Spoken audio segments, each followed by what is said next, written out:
How to fix the issue with Bank of Montreal application. In this video, I will show you how can you easily fix the issue with BOM bank application not working.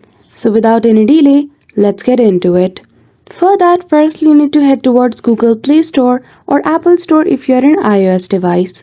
After that, search for the application, and if you see the option of update beside it, click on it and do update the application.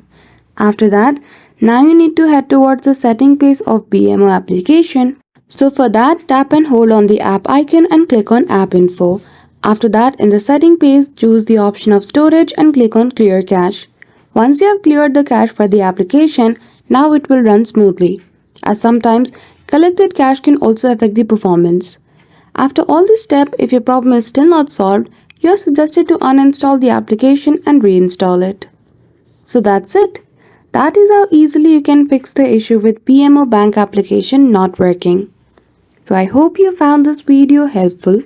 If you did, don't forget to give it a thumbs up and subscribe to our channel for such tutorial. Thank you for watching till the end.